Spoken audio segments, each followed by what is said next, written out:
And Diego Moya-Ocampos is a principal Latin American analyst at IHS Markit, and he joins us from London. Thanks so much for coming on the show.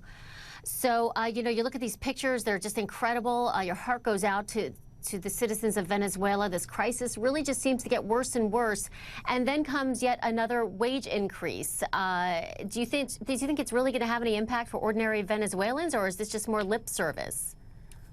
Absolutely no impact at all whatsoever. What this salary increase would mean for the population on the ground is more inflation and more shortages of food and basic goods, and no changes in terms of their purchase capacity. Okay, so we continue to see the Venezuelan economy in a downward spiral. Is there a way to reset the economy? Does it really emanate from the exchange rate system, which is a multiple exchange rate system, which many would say welcomes corruption? Absolutely. We expect the economy to contract at least 11.7% this year, and shortages of food and basic goods to continue intensifying on the ground. Now, the government is sending no signs whatsoever of changing the economy of the direction or easing the price and foreign exchange controls, which are actually driving inflation and intensifying the shortages of food and basic goods. Now, the situation on the ground is definitely and really, really desperate. I mean, children are dying of starvation in the streets. The children and the elderly are also dying in hospitals because of lack of medicines, lack of treatments, lack of vaccines. And this is happening in a country which has the largest proven oil reserves in the world, and yet a country where oil production has systematically been declining, and a country where, basically, as you were referring, is one of the most corrupt countries in the world, and one in which the military basically controls the import of food, basic goods, of medicines, and one in which, again, there are no signs of the situation progressing in the short term.